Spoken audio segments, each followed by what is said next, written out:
Waalaikumsalam warahmatullahi wabarakatuh. Alhamdulillahirabbil alamin wa bihi nasta'inu ala umuri dunya waddin. Wassalatu wassalamu ala asyrofil anbiya'i wal mursalin sayyidina Muhammadin Muhammadin wa ala alihi wa sahbihi ajma'in. Yang kami hormati Bapak Dr. Haji Tribetara MSI MKes, Bapak-bapak Ketua Bengkel IPAD, Bapak Sumendro, Bapak-bapak Ibu yang dirahmati oleh Allah. Pertama dan utama, marilah kita senantiasa memanjatkan puji dan syukur kita kepada Allah SWT atas segala limpahan rahmat serta hidayahnya. Kita masih diberikan kenikmatan berupa umur panjang, diberikan kesehatan, diberikan kesempatan, sehingga pada pagi yang berbahagia ini kita bisa menghadiri pengajian rutin bulanan yang diselenggarakan oleh pengurus wilayah Ikatan Notaris Indonesia dan pejabat pemerintahan di daerah Istimewa Yogyakarta. Tidak terlupakan salawat serta salam senantiasa kita curahkan kepada junjungan kita Nabi Agung Muhammad Sallallahu Alaihi Wasallam, kepada segenap keluarga, kepada para sahabat, dan kepada kita semuanya. Mudah-mudahan di yaumil akhir nanti kita semuanya mendapatkan syafaatnya Allah. Amin. Amin ya rabbal alamin. Bapak Ibu yang dirahmati oleh Allah, karena waktu sudah siang, marilah pengajian pada siang hari ini. Bagi siang hari ini kita awali dengan bacaan basmalah. Bismillahirrahmanirrahim. Waktu dan tempat kami aturkan Ustaz secukupnya.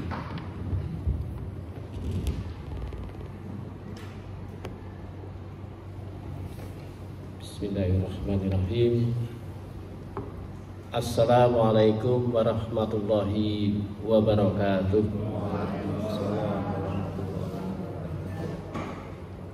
Alhamdulillah, alhamdulillahirabbil alamin. Wassalatu wassalamu ala asyrofil anbiya'i wal mursalin wa ala alihi washabbihi ajmain. Rabbi shrah li sadri wa yassir li amri wahlul 'uqdatam min lisani yafqahu qawli. Yang saya hormati Bapak Haji Sutarna, Sarjana Hukum Notaris, yang telah membuka acara kegiatan pengajian Ikatan Notaris Indonesia dan PPAT. Alhamdulillah, pada kesempatan pagi yang cukup cerah ini kita bisa dihadirkan Allah SWT dengan mudah dan lancar dalam keadaan insya Allah terbaik di hari-hari sebelumnya, ya, lebih baik dari hari sebelumnya. Kita syukuri bersama. Ini merupakan sebuah peristiwa yang bukan peristiwa yang sederhana. Kita dihadirkan mampu untuk bisa di ruangan sekber ini maupun Bapak Ibu yang hadir di Zoom, itu merupakan karunia nikmat Allah.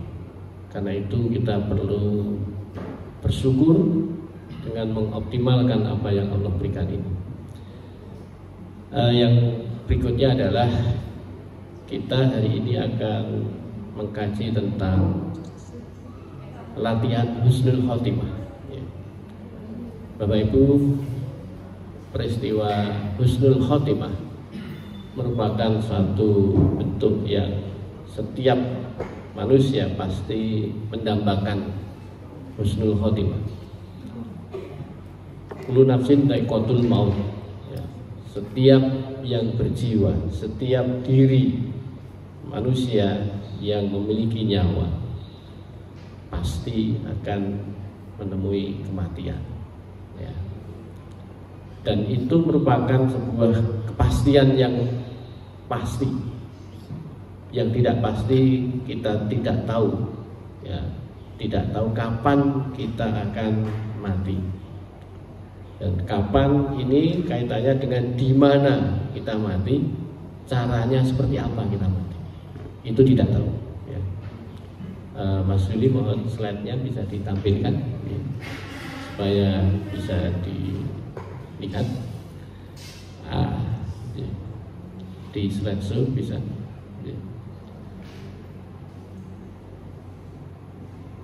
di share screen ya. Baik, slideshow. Iya, klik ya. Nah, Bapak Ibu rahimakumullah, dalam bentuk sebuah peristiwa-peristiwa itu, salah satu untuk saya membuka pengantar ini, ada salah satu quote yang saya tulis ya, yang setiap saat saya setiap hari biasanya menulis quote itu untuk saya share ke berbagai tempat ya. Nah, diantaranya quote itu masih prosesnya, belum bisa tampil. Hal ini yang berkaitan dengan sebuah peristiwa ya, sebuah peristiwa yang terjadi ya. Jadi ketika peristiwa itu terjadi ya, belum bisa di share screen.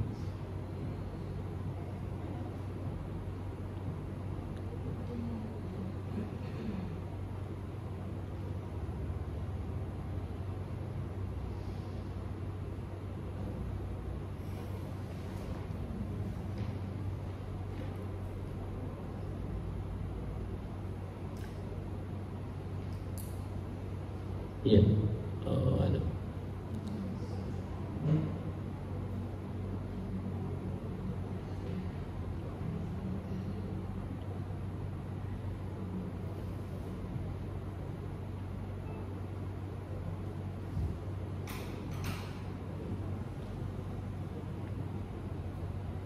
Kalau tidak, posisinya dibuka lebar saja. Kalau belum bisa.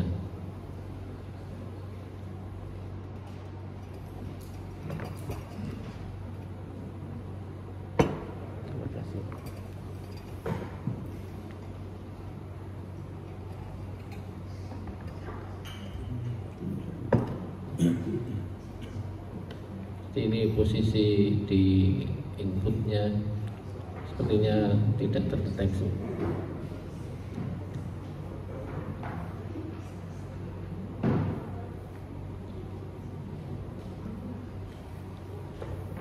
Sudah saya simpan laptop ini.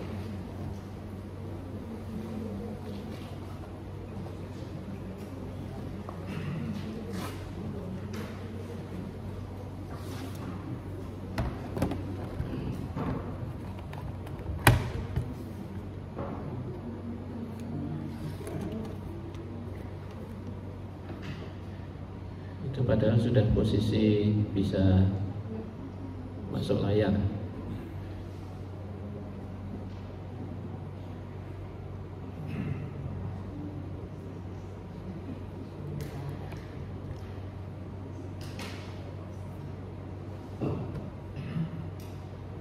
Nah itu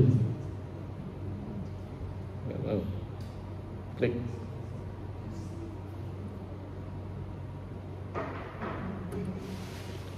Oke, kalau tidak belum muncul, saya akan bacakan dulu ini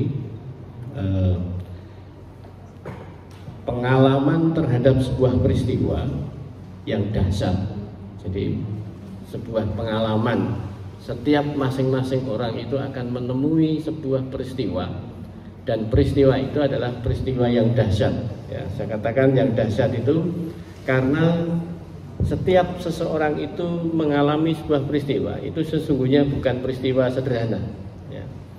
Bapak Ibu, ketika Bapak Ibu bisa memegang tangan seseorang, bisa menggenggam, itu peristiwanya bukan sederhana. Bapak Ibu bisa membolak-balikkan tangan, ini peristiwanya bukan sesuatu yang sederhana. Peristiwa Bapak Ibu bangun tidur, tahu bahwa ketika saya bangun itu ada di ruangan mana, jam berapa, kemudian dalam keadaan apa, Bapak Ibu tahu semua. Itu peristiwanya dahsyat. Hanya saja ketika Bapak Ibu itu mengetahui dahsyatnya, kalau Bapak Ibu tidak mampu untuk itu baru tahu. pernah ada seseorang itu, tidak hanya pernah ya, tapi banyak terjadi, seseorang mengalami gangguan amnesia, ya, amnesia, biasanya amnesia ya, jadi memorinya hilang, ya. Dan itu bisa disebabkan faktor karena usia, ya, faktor usia, bisa juga karena stres berat, ya.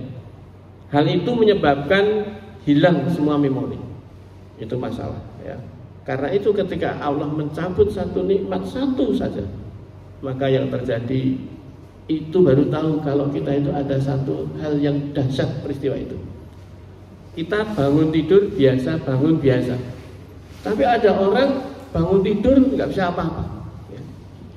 Bahkan tidak bisa bangun, ya, artinya meninggal.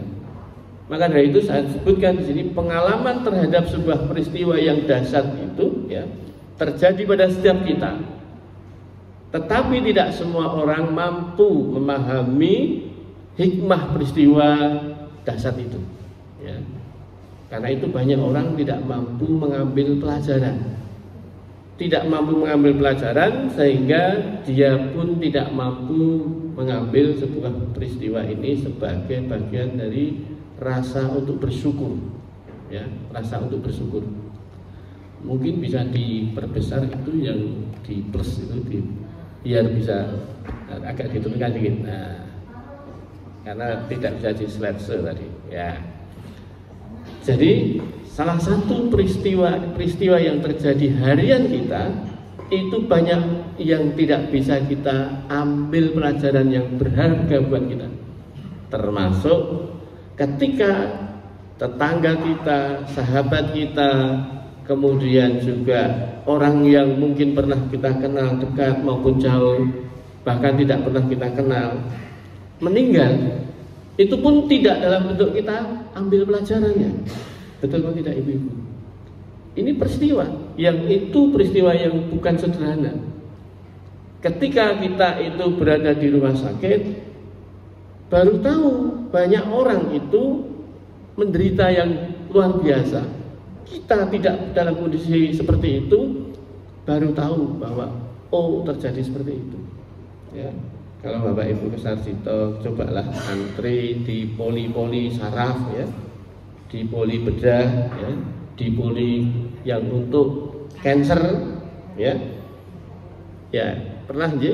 Coba kalau antri di ruang tunggu, coba hati kita akan, atau di tempat fisioterapi saja, tidak, belum masuk di ICU, ya, itu Bapak Ibu akan mengalami sebuah pelajaran yang itu ketika kita di situ terasa, tapi begitu kita keluar biasa lagi.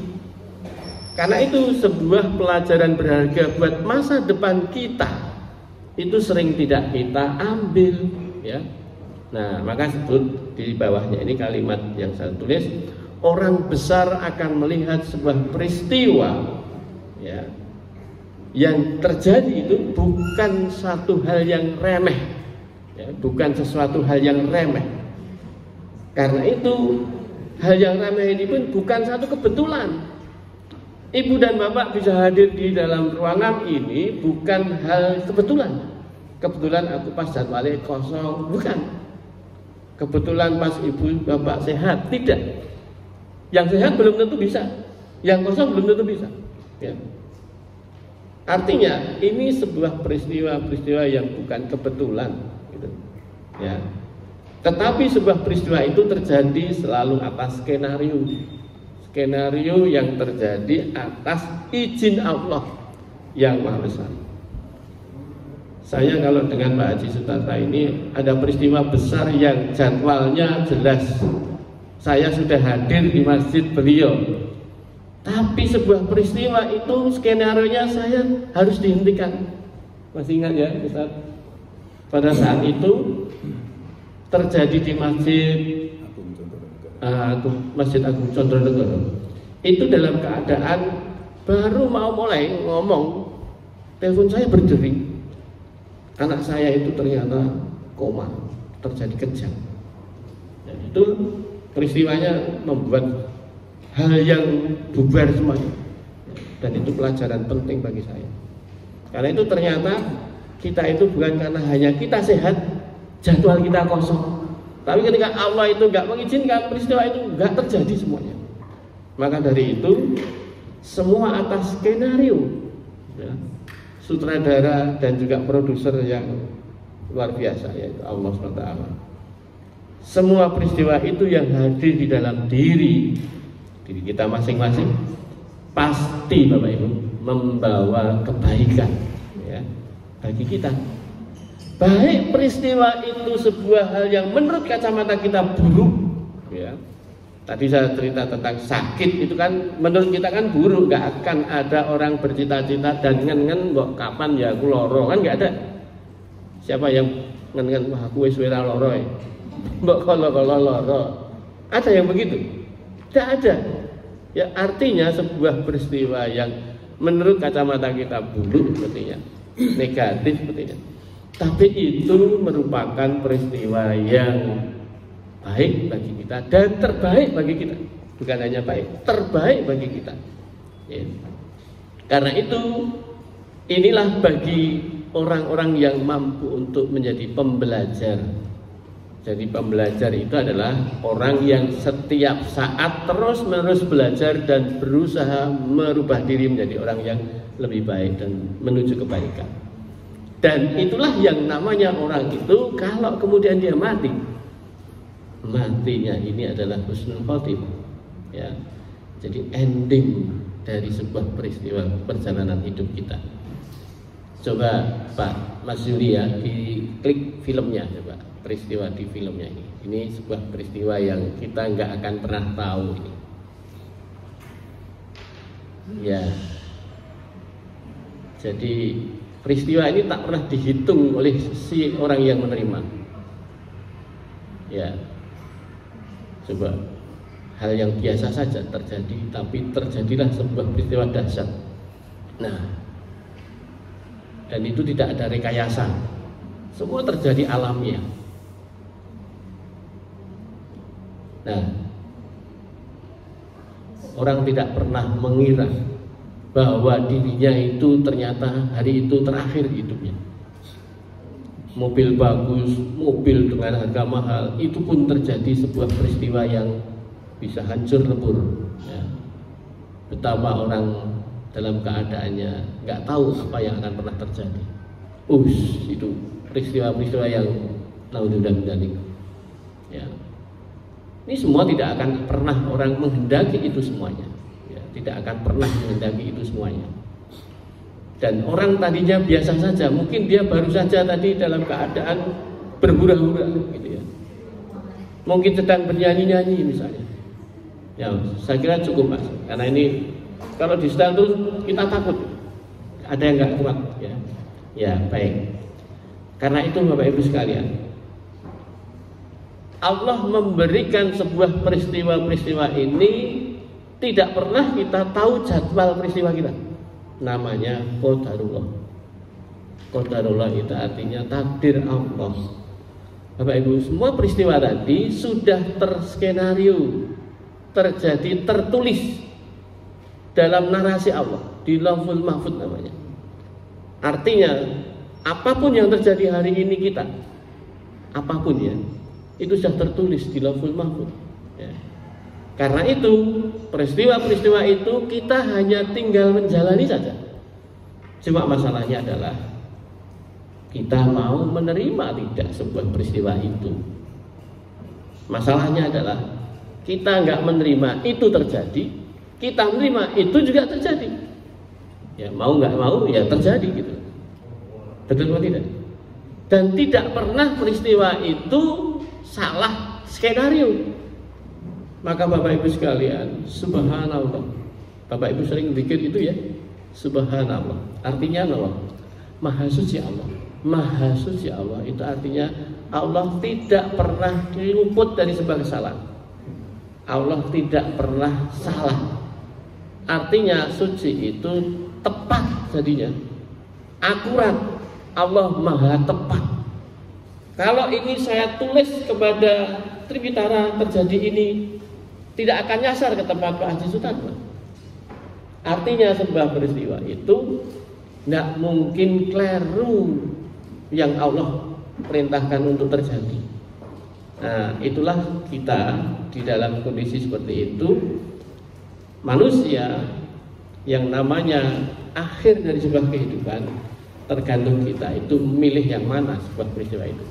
Karena sebuah persoalan kaitannya dengan husnul khotimah dan su'ul khotimah. Su'ul khotimah itu meninggal dalam keadaan buruk, akhir yang buruk. Kalau husnul khotimah itu meninggal dalam keadaan di jalan Allah, mati dalam keadaan akhir yang baik. Nah, saya sampaikan begini. Di dalam hukum kekekalan energi, Bapak Ibu, hukum kekekalan energi, seorang ahli fisika mengatakan energi tidak dapat diciptakan. Energi tidak dapat diciptakan. Jadi Bapak Ibu, air ini adalah energi. Air ini adalah energi. Bapak Ibu tidak bisa menciptakan air ini, betul nggak? Tidak bisa. Karena itu energi tidak dapat diciptakan ini kalimat yang mengatakan bahwa makhluk tak dapat menciptakan energi. Energi air ini sudah diciptakan oleh Allah. Yang kedua, postulat itu menyebutkan energi tidak dapat dimusnahkan. Karena itu kita tak mampu memusnahkan air ini. Ya, tidak mampu memusnahkan air. Musnah itu dari Adam jadi tiada tanpa bekas. Ya. Nah, sekarang begini. Itulah area wilayah Allah, Bapak Ibu. Yang kalimat berikutnya adalah energi hanya bisa dipindah-pindah dan energi hanya bisa diubah-ubah. Nah, ini wilayah makhluk, wilayah kita. Maka air ini tadinya dari sumur atau dari air ledeng atau dari sumber air, ya, kemudian dipindahkan sampai ke gelas dan nanti Bapak Ibu pindahkan ke pencernaan Bapak Ibu sekalian. Itu hanya memindah dan mengubah. Air ini diubah oleh kita dalam bentuknya yang cair, nanti bisa bentuk gas karena menjadi uap air ini. Kita ngomong ini uap air ini, hidung kita bernapas ini uap air ini, bentuk gas. Kita hanya memindahnya dan mengubah. Nah, energi yang terjadi pada kita itu kemudian yang Allah ciptakan tidak dalam posisi positif atau negatif, netral Bapak Ibu, netral. Nah, disitulah yang membuat itu jadi positif dan tidak, sifat itu berubah, itu makhluk yang mengubahnya. Allah berikan keleluasaan manusia untuk mengubahnya. Lewat apa? Ya, akhirnya energi yang sudah jadi otot, jadi protein itu 4,9 kalori. Karbohidrat ini kalau ini ada gulanya namanya glukosa, itu 3,4 kilokalori per gramnya. Yang masuk ke dalam tubuh kita ubah dalam bentuk gerak, energi gerak ini bergerak kemana-mana dan seterusnya.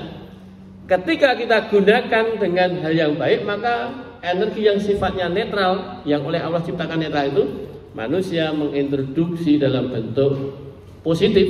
Karena untuk berbicara hal yang baik, seperti saya menyampaikan hari ini, itu hal-hal yang baik, maka energi ini akan berpindah masuk ke telinga Bapak Ibu sekalian, masuk ke otak Bapak Ibu sekalian, kemudian mengubah paradigma berpikir Bapak Ibu itu. Kemudian Bapak Ibu berperilaku ke arah kebaikan sebagaimana yang kita bicarakan itu. Ini berubah, berpindah-pindah dan seterusnya. Ini hal yang positif. Ketika positif ini akan terus positif. Nah, sedangkan posisi yang berikutnya, kalau saya ini energi glukosanya saya ubah menjadi panas tubuh dan menjadi ADP, adenosin trifosfat, kita gerakkan ke ucapan dalam bentuk negatif, maka ucapan saya yang sampai ke telinga Bapak Ibu merah telinganya, ya, pusing kepalanya, mangkal, gitu kan. Yang terjadi energi ini akhirnya berperilaku kita emosional. Nah, ini berubah-ubah seperti itu. Itu energi negatif. Nah, disitulah kita ini diberi keleluasaan oleh Allah dalam dua hal itu, mau ke arah kebaikan atau keburukan. Nah, begitu juga kematian itu.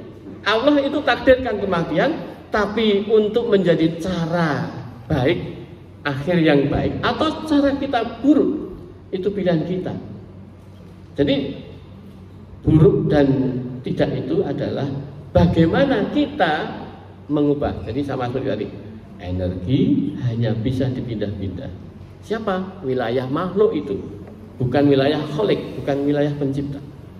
Nah, di sini Bapak Ibu sekalian, maka husnul khotimah itu bukan peristiwa ujuk-ujuk, dan husnul khotimah itu bukan karena seseorang itu didoakan yang orang ini sudah meninggal.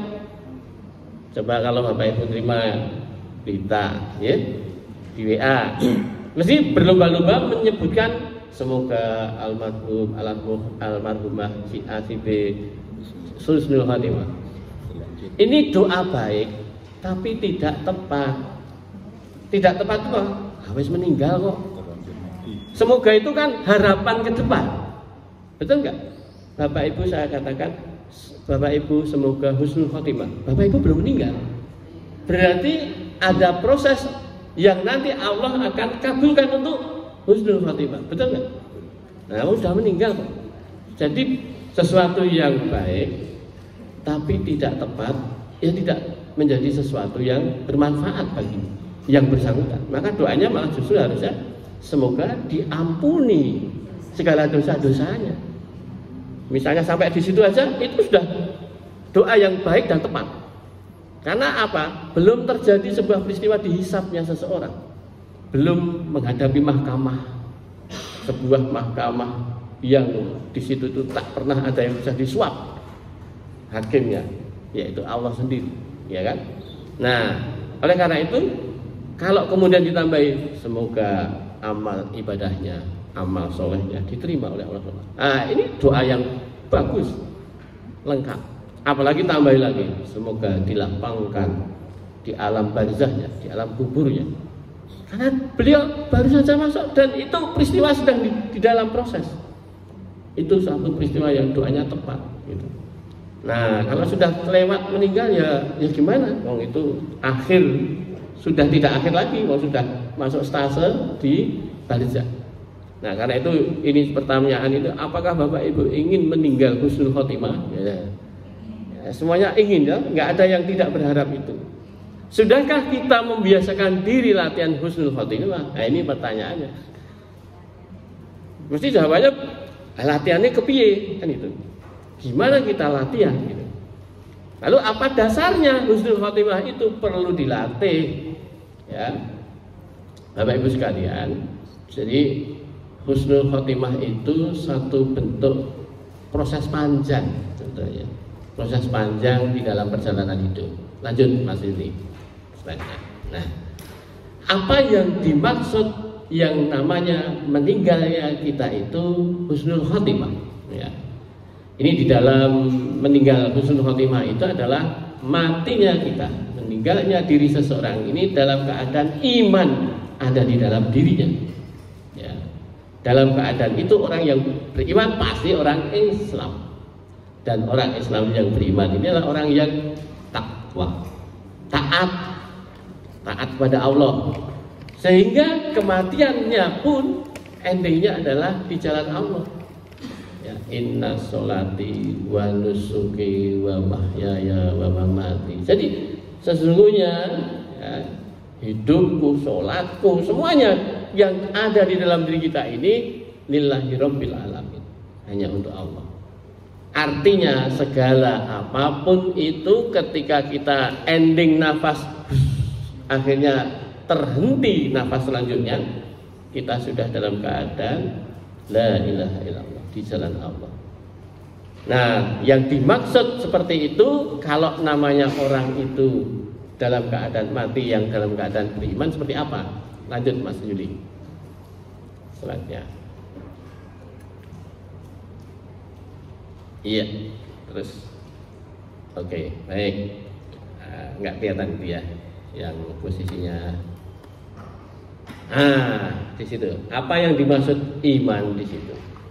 Jadi pengertian iman itu adalah menurut bahasa, ya, secara terminologi gitu ya, bahasa.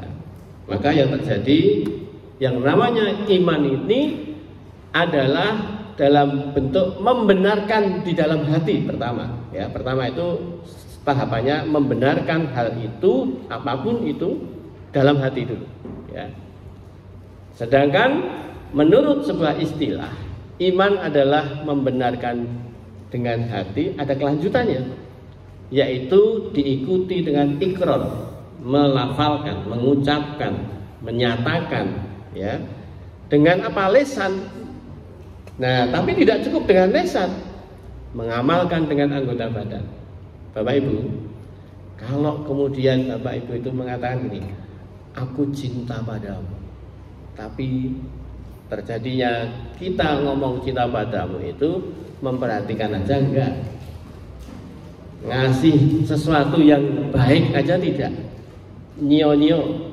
Kira-kira orang ini orang yang seperti yang dimaksud beriman itu tidak, menyatakan iya, tapi tidak melakukan apa yang namanya sebuah konsekuensi. Jadi sebuah iman ini analoginya saya tadi menyebut kata cinta. Jadi cinta itu ada di dalam hati, ada kerentak di dalam hati yang Bapak Ibu tidak pernah lihat, ya. Bapak Ibu pernah lihatkah pasangan Bapak Ibu itu cinta pada Bapak Ibu? Bisa nggak? Kan itu di dalam hati. Jadi tenan ora, kan nggak bisa tahu. Lalu kemudian ada suatu implementasi ucapan, ya. Yang berikutnya ada implementasi dalam bentuk perilaku, gerak maupun sebuah behavior yang ada ini, ya. Nah, maka orang yang beriman itu seperti itu.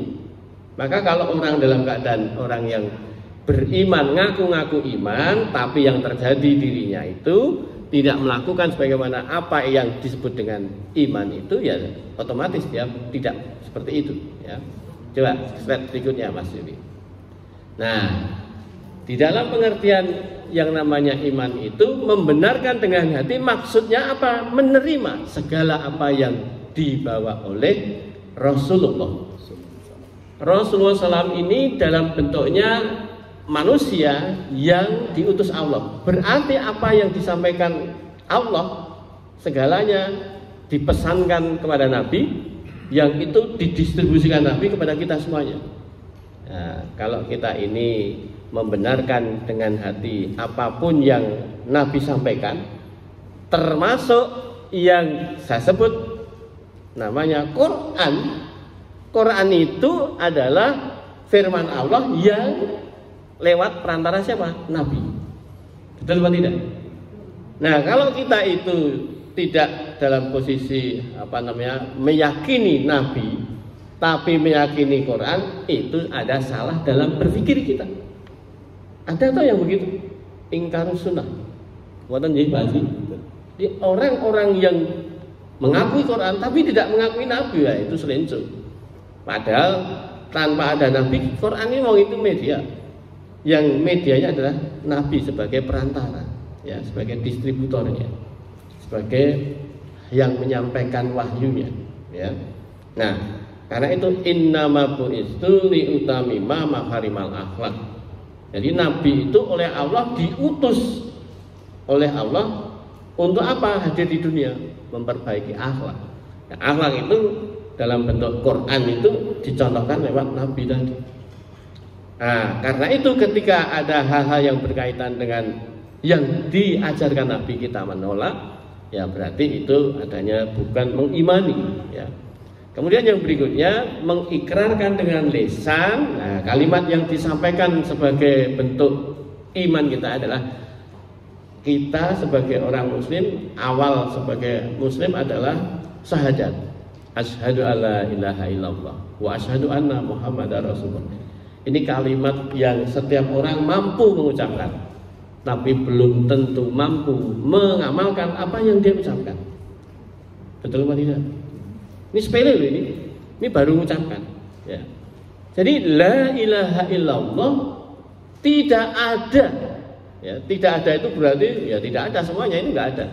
Siapa sesembahan? Sesembahan itu apa? Sesuatu yang kita tunduk padanya, ya. Kalau kita nyembah seseorang itu artinya kita ada ketundukan, ada kepatuhan kepada si yang disembah tadi. Kemudian kalau terhadap yang disembah ini mesti orang memprioritaskan, mendahulukan, mengutamakan, mengagungkan. Nah, jadi tidak ada yang diprioritaskan, tidak ada yang diagungkan, kecuali adalah Allah dan menyatakan bahwa Nabi Muhammad itu adalah utusan Allah. Di sini sebuah bentuk kata iman lewat ikrar itu. Nah, sekarang bagaimana kemudian kita mengamalkan apa yang namanya sebuah kalimat la ilaha illallah, yaitu hati ini dalam bentuknya setelah kita yakin, anggota badan melakukannya untuk itu. Contoh misalnya, kalau saya la ilaha illallah setiap kali atahiyat, salat itu kan di atahiyat menyebut itu toh, menyebutkan lafal itu, kemudian setiap kali pula setelah sholat saya ini nonton sinetron, waktunya azan tetap nonton sinetron. Sering nama betul? Betul, alhamdulillah. Jadi kalau kita sering mengucapkan lafal syahadat setiap kali sholat, 17 kali minimal kita kalau 5 waktu itu, berarti waktu 17 kali itu ada ya. Dalam bentuk tahiyat 1 dan 2 ya, selalu kita sebut 2 kali 5, 10 ya minimal ya. Dalam bentuk seperti itu ternyata kita sering memprioritaskan hal-hal yang bukan ke Allah. Itu hal yang terjadi sering. Contoh saja, itu tadi nonton sinetron. Contoh yang lain, ketika kita berniat itu seringkali bukan niat karena Allah, niat karena pekewuh. Bapak Ibu ketika berbuat baik itu karena bisa jadi pekewuh. Berbuat baik bisa juga melakukan karena mesake. Betul nggak? Karena mau memberi dia mesake. Tidak ada sebuah niatan karena Allah, maka perbuatan baik hanya mendapat energi positif, tidak dapat pahala, tidak dinilai ibadah. Padahal bahwa khalaqtul jinna wal insa illa liya'budun. Tidak aku ciptakan jin dan manusia kecuali untuk ibadah. Karena itu tidak ada niat karena Allah, tidak ada basmalah atas nama Allah. Ketika kita melakukan itu, ya atas nama Allah itu berarti segala sesuatu ini karena Allah. Ya. Nah, yang berikutnya, Mas Yudi, ya agak turun sedikit. Nah, engkau beriman kepada Allah, para malaikatnya. Ini iman dalam bentuk rukun iman ini. Jadi ini adalah kalau kita beriman itu ya iman pada Allah, iya. Iman pada malaikat, iya. Kita itu sering beriman pada malaikat, tapi sok nggak percaya nak malaikat itu mengikuti kita, mencatat kita, betul nggak? Apa buktinya? Dimanapun kita berada, kita bisa berbuat jahat dan berbuat jelek. Lebih baik kalau ada orang saya berbuat baik, kalau nggak ada orang berbuat jelek. Itu artinya nggak percaya, nggak mengimani malaikat itu ada di sekitar kita, mencatat raqib dan atid itu. Ya. Kemudian para rasulnya sampai Nabi Muhammad kan itu. Dan tidak yakin pada hari akhir, tidak mengimani hari akhir. Banyak enggak orang yang begini itu, kowe iki ngomong akhirat, wis tahu kok kowe ning akhirat. Ini enggak main-main loh, kalimat seperti itu sudah membuat kita itu menjadi tereliminasi dari sebuah keimanan. Karena iman ini harus 6-6-nya iman, tidak bisa 1. Kalau rukun Islam 1 sudah mencakup yang bawah-bawahnya. Contohnya, Bapak Ibu syahadat, sudah Islam itu. Sholat sudah belum? Belum. Sudah Islam tetap.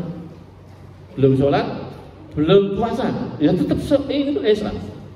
Apa meneh kaji, ya tetap Islam, betul nggak? Tapi kalau kita itu iman pada Allah, ya. Tapi begitu yang berikutnya, iman tidak dalam keadaan mengimani takdir Allah, itu salah satu kita tidak beriman. Jadi al-haq ya tidak 100% itu. Nah, yang berikutnya Mas Yudi. Nah, sekarang Bapak Ibu, apa sih syaratnya? Nah, ada ketentuannya, syarat dan ketentuan berlaku seperti undian itu ya, berhadiah. Jadi syarat ketika orang itu harus bisa husnul khotimah, ini Nabi menyampaikan pada kita sabdanya Nabi Muhammad SAW, barang siapa yang mengatakan tidak ada sesembahan yang hak kecuali Allah, artinya di sini ini tulus hatinya, ya, ikhlas, ia masuk surga. Jadi kepastiannya ini sebuah kepastian yang Nabi sampaikan. Ya. Yang berikutnya kalimat ini bukan sekedar lafal yang diucapkan, melainkan disertai ilmu untuk dilaksanakan, untuk diamalkan, untuk menjadi behavior kita, serta tanggung jawab atas konsekuensi. Semua itu ada konsekuensi. Kalau saya makan jeruk, ya rasa jeruk yang harus kita dapatkan. Kalau saya makan durian, rasa durian dan bau durian yang saya rasakan. Kalau saya ingin makan mangga, kok pengen rasanya ambune durian, itu namanya tidak konsekuen. Ya. Nah, hal ini sesuai dengan Nabi menyampaikan hal yang disampaikan riwayat perawinya adalah Muslim. Ya, Imam Muslim, hadis ini ada di nomor 26 ya. Barang siapa yang mati dalam keadaan mengilmui ya, bahwa tidak ada sesembahan yang hak kecuali Allah, ia masuk surga. Jadi Nabi ini menyampaikan satu hadisnya ini, kemudian ditangkap oleh beberapa orang ya, dan itu tidak hanya sekali, kemudian tercatat seperti itu ya. Ada istilah yang kemudian muncul di sini ya, senada ya, serupa, dan itu esensial dengan sinonim, dengan bahasa yang sinonim ya. Nah, bahwa mengilmui ini seperti apa? Lanjut Mas Yuli. Iya.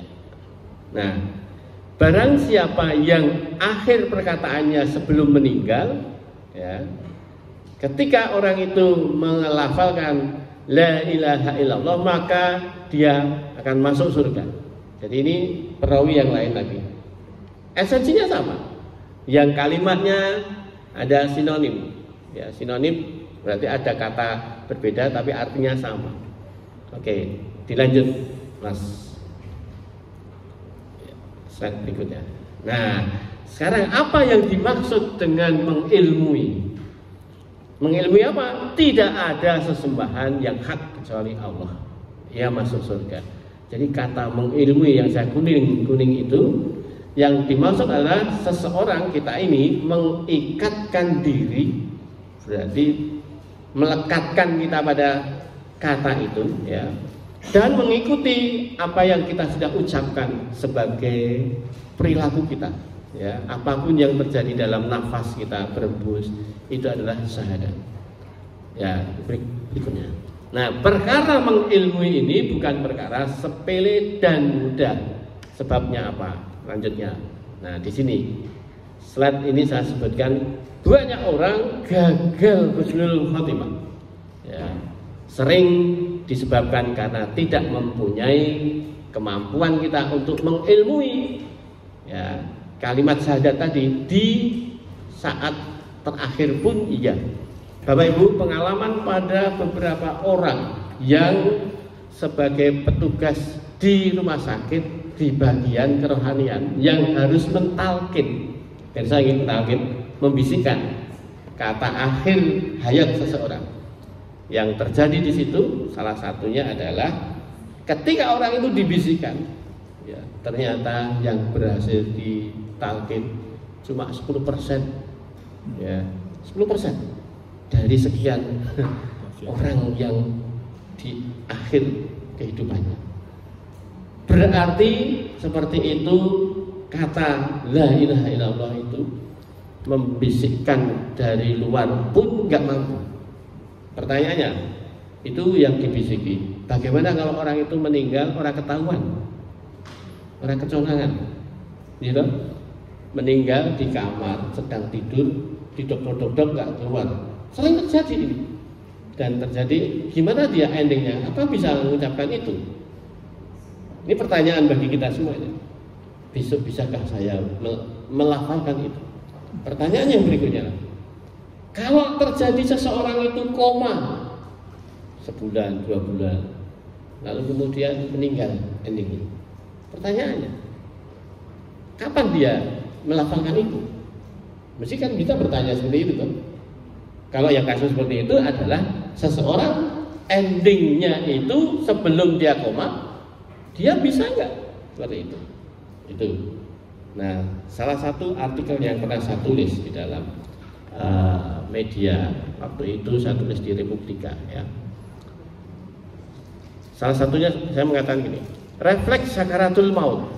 Nah, jadi refleks sakaratul maut. Orang itu Bapak Ibu, kalau seseorang menyebut refleks itu adalah sebuah respon yang respon itu spontan. Spontan itu apa? Nggak pernah dipikir dulu, nggak melalui otak sadar. Saya keselomot misalnya, maka tangan saya langsung. Nah, ini nggak perlu mikir, nggak, karena ini otak ini baru sampai ke bagian di sumsum tulang belakang kita ini ada medula spinalis itu. Dia langsung balik lagi ke tangan lagi, nggak sampai ke otak di saraf pusat. Ya, langsung itu namanya refleks. Salah satunya orang itu bisa berbicara dengan meluncur itu sudah bentuk reflektoris. Bapak Ibu ngetik tanpa harus melihat itu refleksnya. Respon cepat sekali itu. Bahkan apa yang dia kerjakan kadang dia nggak tahu kalau dia sedang ngerjakan itu.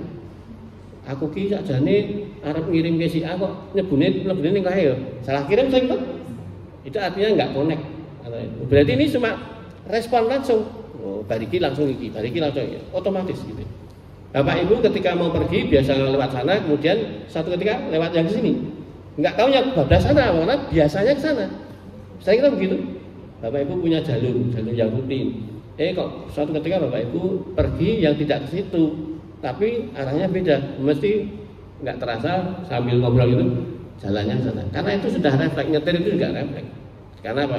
Itu terjadi seperti itu. Sekarang Bapak Ibu mengucapkan segala sesuatu yang dia ucapkan, otak ini terlatih untuk menyebutkan apa yang dia biasa sebut. Ya, contoh kasus dengkul kita ini kalau kejegluk meja, ucapan apa yang muncul? Ada yang astagfirullah, ya tak? Tapi ada juga tuk aduh, menyebutnya aduh. Ada lagi tuk biroloka metu. Heli jegok. Betul nggak? Ini terjadi. Jadi mulut itu responnya tek langsung gitu. Nah sekarang begini Bapak Ibu bisa bayangkan, Nabi itu menyampaikan pada kita ketika nyawa akan ditarik, dicabut itu berarti bedanya nyawa dengan jiwa itu situ. Jiwa kita itu oleh Allah digenggam pada saat kita tidur, Bapak Ibu nggak terasa, tidak ada sakit itu nggak ada. Karena tidak ada satu hal yang bercokol. Kalau bahasa dokter nidasi. Nah kalau itu dalam bentuknya apa? Nyawa itu bernidasi, bercokol, mengakar. Kalau dijabut brodol, sakitnya luar biasa. Nabi menyampaikan ketika dijabut nyawa itu terjadi rasanya, Nabi menggambarkan seperti ditebas 300 pedang ke tubuh kita.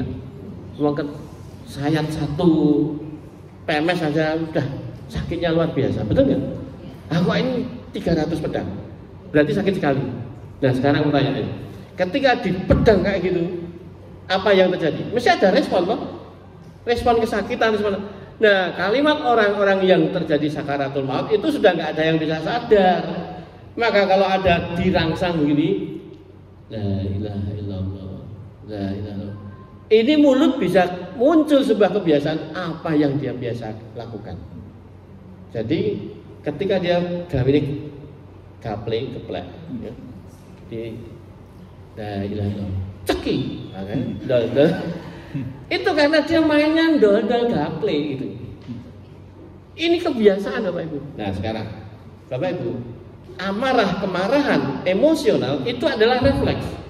Jadi kalau Bapak Ibu sudah terbiasa marah, terbiasa pikiran negatif, dirangsang sedikit langsung negatif muncul, misuh muncul. Apa ada orang misuh tidak rencanakan? Aku nak ketemu gaya tak pisui, belum tentu bisa misuh.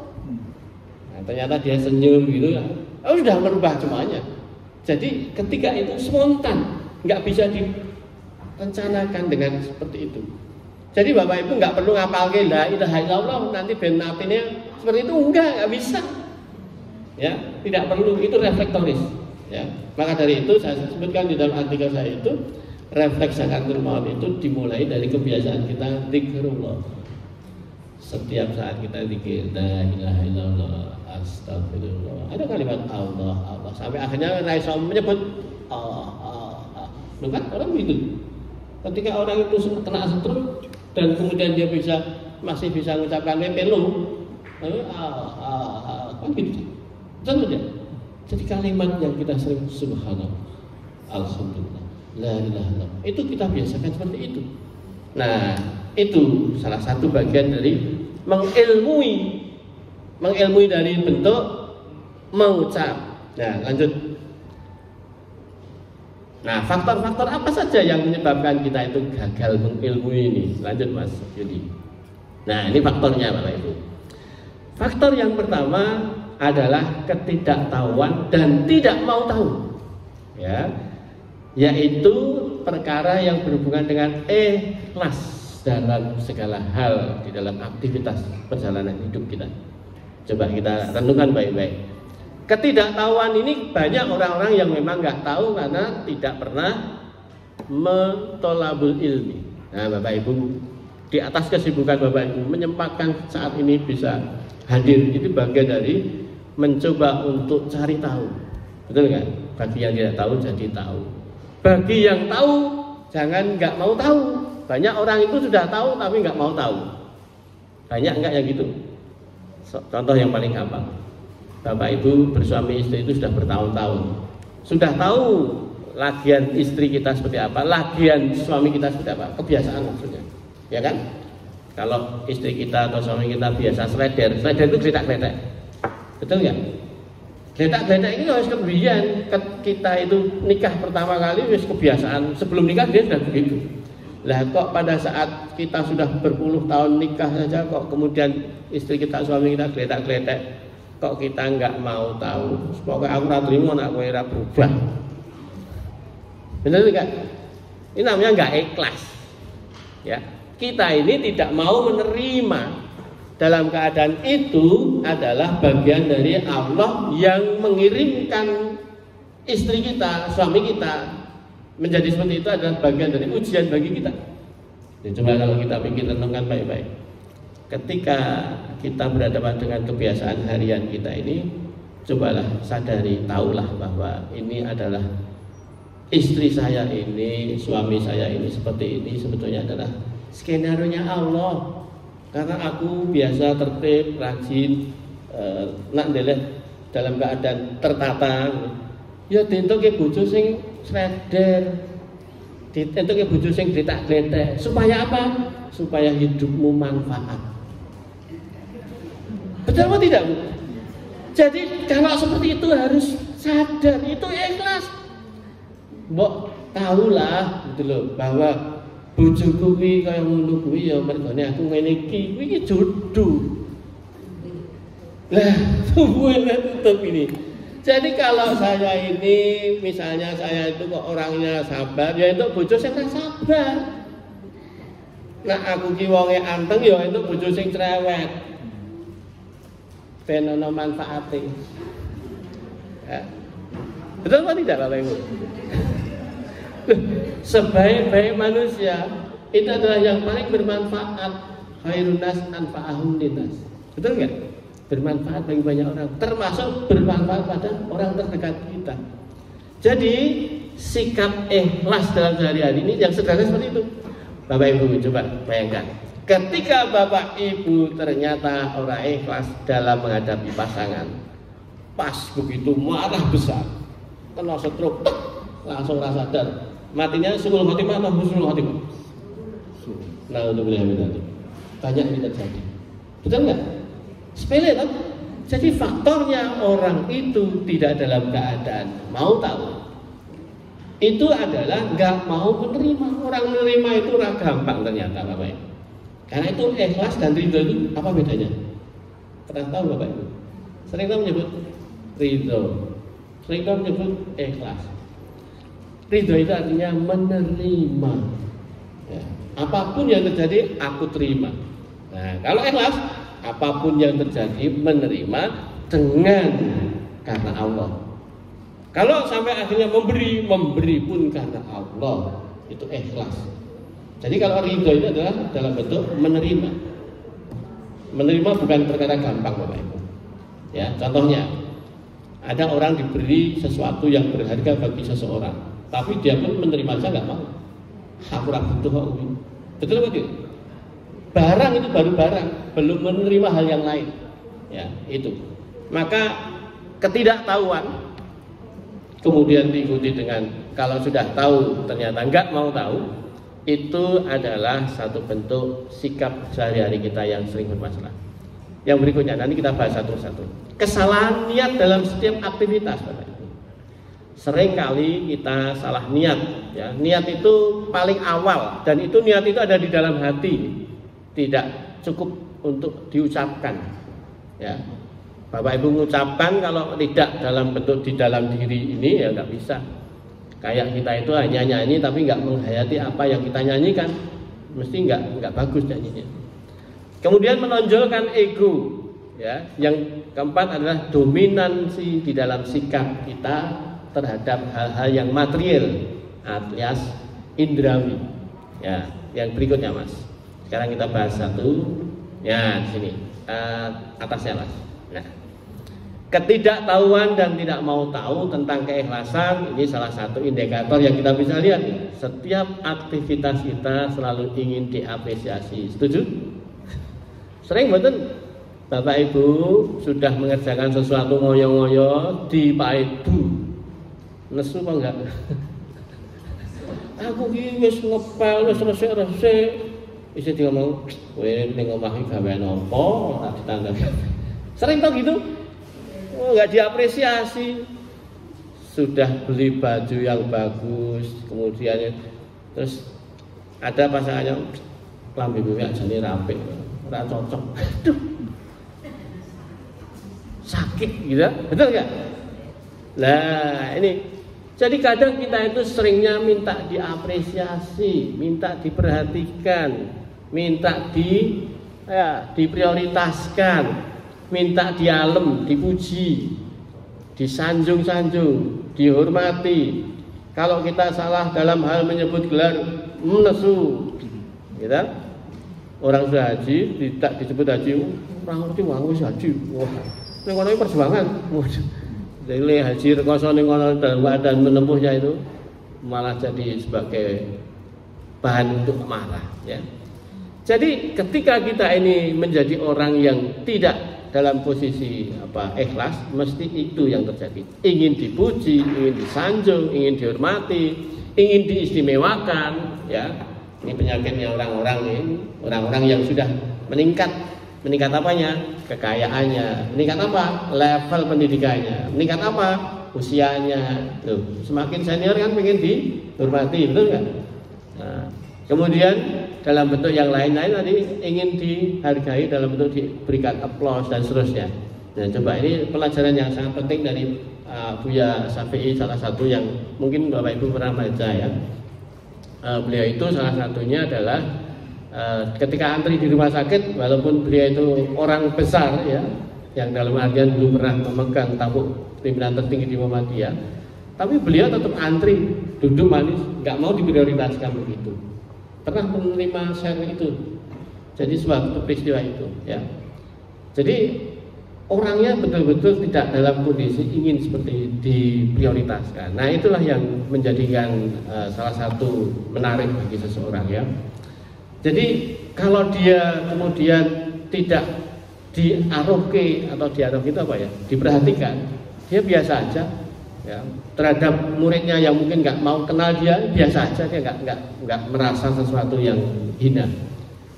Melakukan kebaikan selalu inginnya dilihat orang, ya, dan kebaikannya selalu ingin diingat-ingat dan semua orang perlu tahu. Nah, ini maka seringkali kita ini sering kalau apa-apa diuploadnya dalam bentuk apa? Misalnya kajian, sedekah, pokoknya yang baik-baik lah, tahajud misalnya, semuanya. Ya, ini hal-hal yang kayak gini.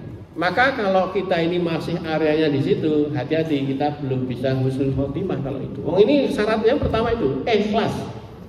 Manusia yang dalam keadaan ikhlas itu orang yang iblis tak mempan membisikkan pada kita untuk membelokkan kita di ending kehidupan. Bapak Ibu, kenapa kok orang itu harus ditalkin? Sebab ketika kita mau meninggal, iblis itu ada di sekitar kita, membelokkan sebuah akidah kita. supaya itu kita ditalkin ini tujuannya ke sana, walaupun belum tentu tujuannya sampai. Paham ya? Siapapun itu kalau ada yang mau meninggal atau sudah ada info dari dokternya begini gitu, ya kita segera lakukan itu. Maka kenapa banyak orang gagal? Salah satunya dibelokkan. Nah, itulah yang kita harus hati-hati. Iblis sudah mengatakan di dalam Quran bahwa menyatakan bersumpah pada Allah hanya orang mukhlis, hanya orang yang ikhlas, yang dia tidak mampu menggoda dia.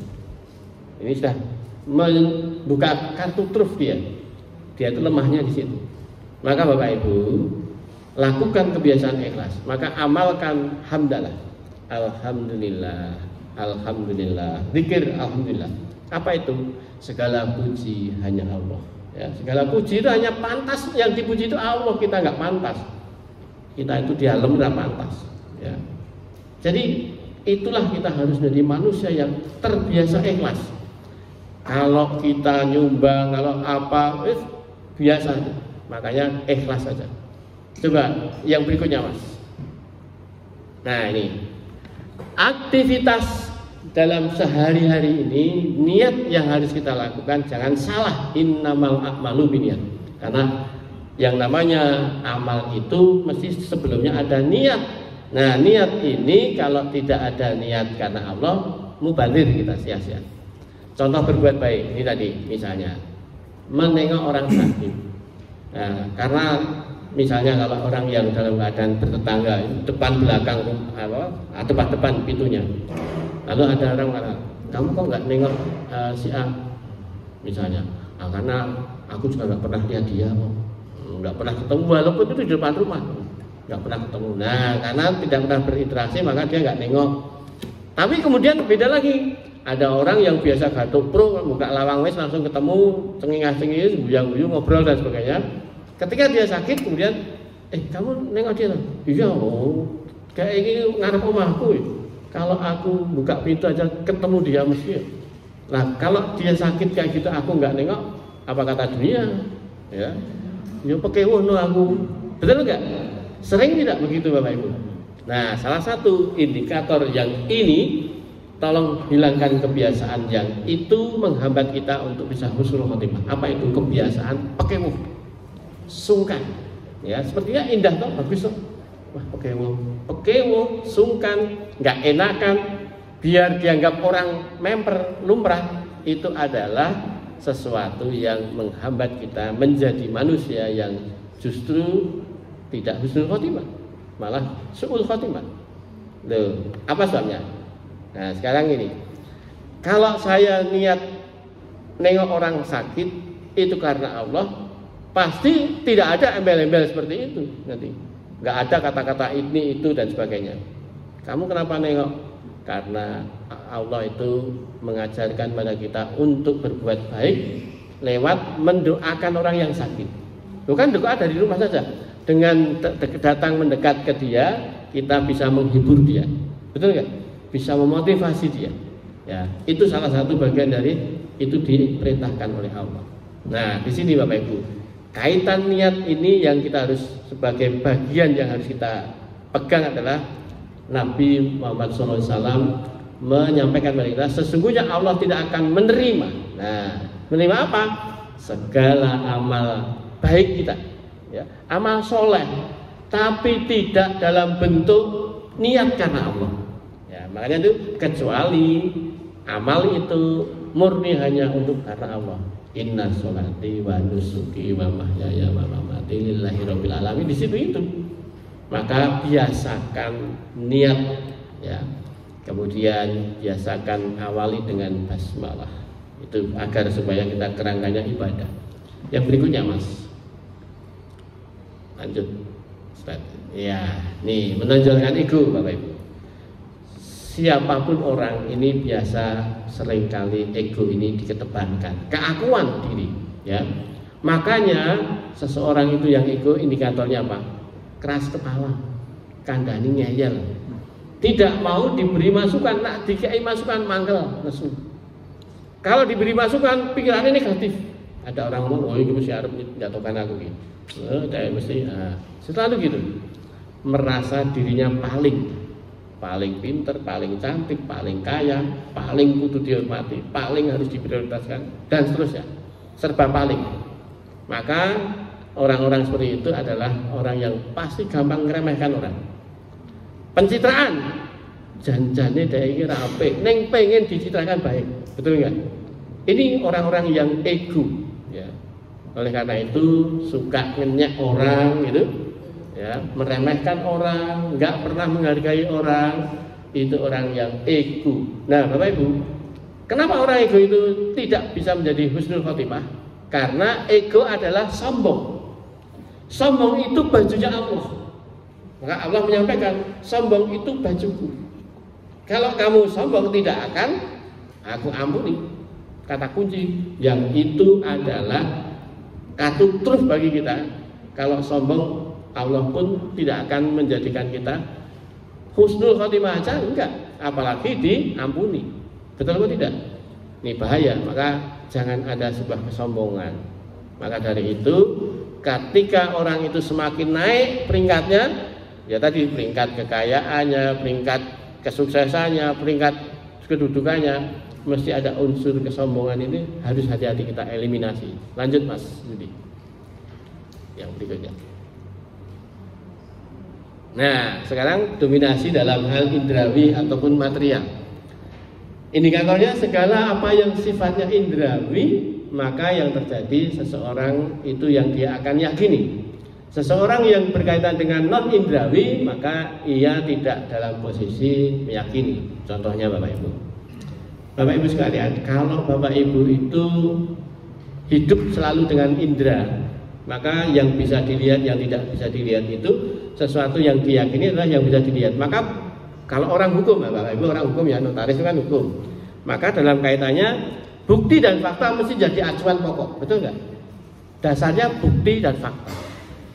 Nah, ketika kita itu bukti dan fakta menjadi acuan pokok, maka hal-hal yang tidak ada bukti yang bisa kita lihat, kita pegang, kita dengar, maka itu bisa kita eliminasi. Nah, sekarang kalau pola itu berpikir kita sampai kepada hal-hal yang terjadi di dalam hidup ini adalah hanya itu dasarnya, eksekusinya ilmiah seperti itu, maka kita menjadi orang yang tidak akan mengimani Allah. Contohnya, kalau Bapak Ibu divonis sakit itu dokternya sudah bilang angkat tangan dan ini biasanya umurnya nggak panjang, saya yakin Bapak Ibu tambah stres dan mempercepat kematian. Betul atau tidak? Nah, tapi kalau ini orang yang divonis begitu, dokternya bilang begitu, dia mengatakan ya secara ilmu dia benar mengatakan itu, secara ilmiah dia benar. Tapi saya punya Allah yang menentukan segala hal. Ilmiah itu 95 benar, maksudnya mendekati kebenaran itu hanya 95%. Yang 5% bukan wilayahnya ilmiah, jadi tidak signifikan. Maka ya Allah, Engkau yang maha non signifikan. Nah, maka hanya Engkau yang bisa membolak-balikkan segala hal ini. Engkau lah yang mampu melakukan sesuatu. Maka aku sudah divonis begitu-begitu, yang terjadi sakit itu tak akan bisa sembuh secara medis, maka hanya Engkau yang maha penyembuh. Allah. Ini minta pada Allah. Allahumma rabbana az'alni bil ba'sa isfi fa antas safi la sifa ila sifauka sifa la yughadiru sakoma. Minta kepada Allah segera diangkat penyakitnya. Dokter ngomong begini begitu, Allah mengendaki sembuh. Betul atau tidak? Nah, itu yang terjadi ketika kita itu bicaranya adalah bicara tentang selalu bukti dan fakta, maka iman tidak akan bisa sampai ke sana. Ini yang terjadi Bapak Ibu. Maka biasakan kita itu letakkan posisi otak dalam bentuk indrawi ilmiah kita pada porsinya. Yang bukan wilayahnya jangan. Tadi energi tidak dapat dimusnahkan. Siapa yang mampu memusnahkan energi? Allah. Siapa yang mampu memusnahkan? Maka kalau kemudian kita istighfar astagfirullah, astagfirullah, astagfirullah, ini memusnahkan energi-energi yang sudah terlanjur meluncur kemana-mana, nggak bisa kita musnahkan. Yang berupa keburukan tadi hanya Allah yang mampu. Itu wilayah Allah, maka kita ada di on the track wilayah Allah. Kalau yang tidak, jangan digunakan ilmiah. Sebab itu kita menjadi, kalau sampai akhirnya meninggal, menjadi husnul khotimah. Jadi ending yang baik. Prosesnya itu selalu kita upayakan ke situ. Ya, lanjut Mas. Termasuk peristiwa-peristiwa yang terjadi musibah. Ya, musibah-musibah yang ada. Contoh Bapak Ibu kena sakit, yang sakitnya itu kemudian Bapak Ibu tidak melihat itu adalah suatu bentuk rasa kasih sayang Allah pada kita, maka sampai akhirnya menolak sakit itu, akhirnya menjadi tambah sakit dan akhirnya matinya su'ul khotimah. Naudzubillah. Tapi kalau kemudian ya saya sakit ini saya terima, apapun Allah mengkondisikan ini adalah bagian kebaikan Allah kepadaku, cintanya Allah padaku, ini adalah bagian dari untuk lewat akhir dengan kebaikan. Terima ridho ya Allah, aku ridho ya Allah. Maka ketika kok nanti sampai akhirnya endingnya meninggal, husnul khotimah. Tanpa orang melakukan membisik, mentalkin, orang itu pun bisa jadi sudah menyebut begitu. Ya, ini salah satu perilaku kebaikan. Maka Bapak Ibu, ketika ada orang yang biasanya buruk perilakunya, sebulan sebelum meninggal, kok melakukan kebaikan, silaturahmi kemana, minta maaf kemana, lalu tahu-tahu mati. Itu matinya husnul khotimah. Ada sebuah jalan menuju kebaikan. Tapi kalau kita itu baik-baik, matinya kok kemudian terjadi karena kita miso-miso, ending yang buruk, su'ul khotimah. Maka Bapak Ibu, kita perlu latihan ya, yang berikutnya, Mas. Terus lanjutkan aja supaya hebat waktu. Nah ini nih, latihan agar kita husnul khotimah. Maka husnul khotimah ini kita biasakan zikrullah Bapak Ibu. Ingat Allah pasti nanti terjadi refleks ya, ingatlah Allah. Bapak Ibu, kenapa Bapak Ibu sulit menghilangkan sebuah kebencian yang sudah sampai mendarah daging? Sudah memaafkan mulutnya tapi nggak bisa menghilangkan, betul nggak? Ada orang membuat hal yang nggak baik pada kita kemudian masih terpikir itu terus. Nah sama, ketika orang itu terjadi mengucapkan sesuatu, itu yang biasa dia ingat, dia ucapkan. Makanya Bapak Ibu punya anak 4. Bapak Ibu punya anak 4, manggil anak 1 bisa dipanggil semuanya, betul nggak? Pertanyaannya, pernahkah Bapak Ibu memanggil anak yang 4 tadi keliru nama orang di luar anaknya ibu bapak? Kan nggak ada. Anaknya si A namanya Lanang, namanya itu Lanang. Kemudian yang berikutnya Jaler, kemudian Prio, ya nyebutnya yaitu, tidak nyebut Pitara, nggak ada, karena dia tidak ada dalam suatu ingatan di dalam dirinya. Jadi nak serenco ngomong itu mesti di antara 4 orang itu kesebut gitu. Maka yang terjadi, kita ini kalau terbiasa zikrullah, maka membangun refleks-refleks itu. Perilaku kita juga akan terarah ke arah itu. Nah, hayati makna kalimat itu. Maka subhanallah tadi, maha suci Allah. Maka kalau ada orang mangkelke, ya udah dimaafkan saja, karena Allah itu maha suci. Menungso kuwi ora suci, maka wis memang wilayah manusia, tak maafkan dia. Nah, dengan pemaaf itulah kita bagian dari ending kita akan husnul khotimah. Luruskan niat, apapun segala yang kita lakukan, luruskan. Perbanyak baca Quran, walaupun 1 ayat setiap hari rutin, ya. Tidak usah harus 1 juz, itu wong abot gitu kan. Mulai dari situ aja. Kemudian ditingkatkan terus, dan kita amalkan yang sedikit itu. Yang berikutnya adalah kumpul dengan orang soleh. Nah Bapak Ibu, ini salah satunya bagian dari menyempatkan kumpul dengan orang-orang soleh dan soleha. Yang berikutnya 6, lanjut terus kebablasan kita. Nah, biasakanlah selalu bersyukur apapun kondisinya terhadap peristiwa yang Bapak Ibu alami.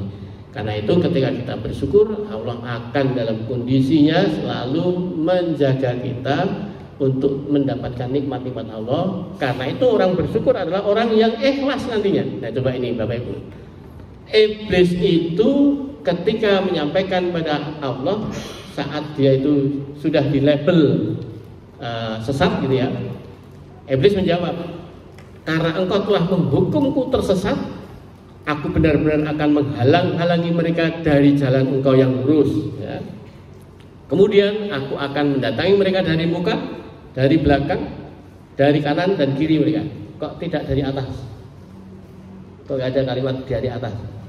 Kenapa Bu? Pak, kalimatnya kok dari atas nggak ada? Karena ada Allah di atas, betul nggak? Loh kok kenapa yang bawah enggak? Karena kalau orang itu biasa dingkluk, itu orang tawadhu, selalu melihat ke bawah, menjaga pandangan. Ya, orang itu kalau namanya biasa gini, nah, kan gitu tuh. Maka itu di situ. dan engkau tidak akan dapat dan engkau tidak akan mendapati kebanyakan mereka bersyukur, taat. Ya, bersyukur itu dalam bentuk taat. Maka dari itu ketika apapun yang terjadi, syukur saja, terimalah, terima kasihlah kepada Allah. Maka orang yang bisa berterima kasih terhadap siapapun, maka dialah orang yang bisa bersyukur pada Allah, yang kita tidak pernah bisa melihat Allah selama ini, ya. Oke, Bapak Ibu sekalian, saya kira itu yang bisa saya sampaikan sementara itu. Semoga Allah mempertemukan kembali di lain kesempatan, dan semoga Bapak Ibu insya Allah diakhirkan dengan husnul khotimah. Amin ya rabbal alamin. Terima kasih. Mohon maaf kalau ada salah tutur kata, dan al-haqqu birobikum, semua kebenaran hanya datang dari Allah SWT. Assalamualaikum warahmatullahi wabarakatuh. Waalaikumsalam warahmatullahi wabarakatuh. Kami haturkan beribu terima kasih kepada Ustaz Hadi Tributara yang telah berkenan memberikan ilmu kepada kita semuanya tentang bagaimana kita menuju husnul khatimah, yaitu akhir hayat kita semuanya dalam kondisi baik.